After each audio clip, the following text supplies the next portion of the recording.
Welcome back to the channel where we're all about overlanding and DIY mod videos. Today I wanted to touch on portable diesel heater safety tips that I use to minimize the chances of a fire and error codes when I'm running my diesel heater. Operating the heater in a well-ventilated area away from combustible materials is critical. Diesel heaters produce exhaust gases, including carbon monoxide, which is odorless and deadly in enclosed spaces. Proper ventilation ensures that exhaust gases are safely expelled, reducing the risk of poisoning, especially in rooftop tents, enclosed campers, or vehicle interiors where overlanders sleep. Using a carbon monoxide detector is a must. I highly recommend having a carbon monoxide detector, preferably closer to where the diesel heater is located. You will want the exhaust gases outside of the living space, as well as the combustion air intake. In case of power outage, that thing will also leach out a bunch of carcinogenic smoke and carbon monoxide. It's that white smoke you usually see. Here's a look at my current setup. Just make sure you're not deviating from the manufacturer's recommendations. Keep the gases blowing downwind. As far as carbon monoxide detectors go, I think they all work fine. I'll put a description of the one I was gifted from Johnny Taco Outdoors, and it's been working fine for a couple years now. Placing the heater away from combustible materials, so like bedding, fuel containers, anything like flammable upholstery is going to help minimize the risk of accidental fires. I often found this hard to accomplish in the forest, so I opted to use a spare tire table to get my unit off the ground completely, especially in the dark when it's hard to get a real grasp of what's flammable around my heater.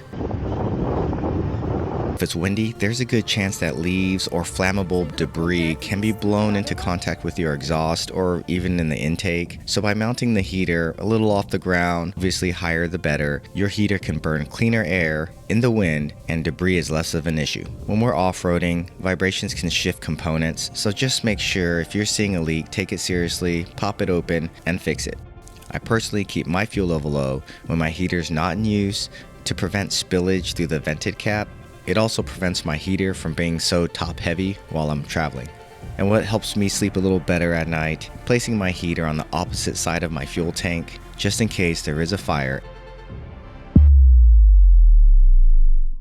Diesel heaters require a surge of power during startup. This is how much watts it takes to start. So you'll see power consumption go a little high.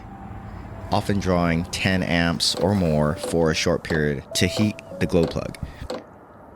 The noise you're hearing is the priming of the diesel.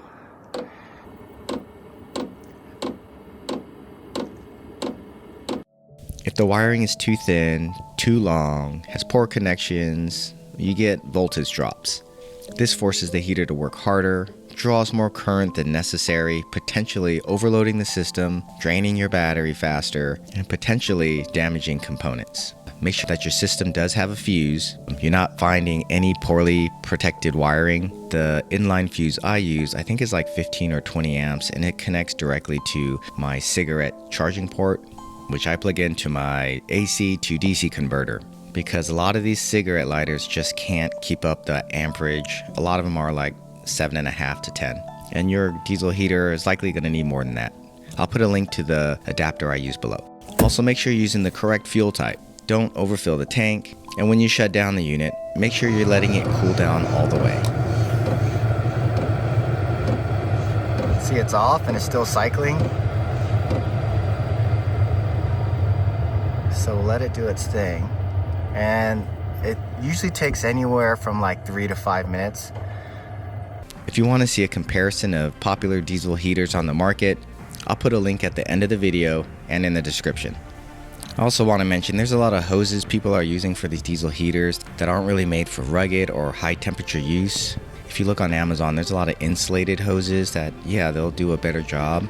But if you're moving this hose around a lot, you start to get cracks in the really thin aluminum, and then you're exposing all that high temperature heat to all that PVC liner or whatever they're using, and then you start getting all those VOCs, the heated plastic chemicals, or other toxic fumes when heated, even at lower temperatures. So I like to think safety first, and I go just straight, pure 100% aluminum tubing when I'm extending my heating hose, which isn't very efficient, but I haven't really needed to run this diesel heater on more than medium as it is anyway, so I'm fine with it.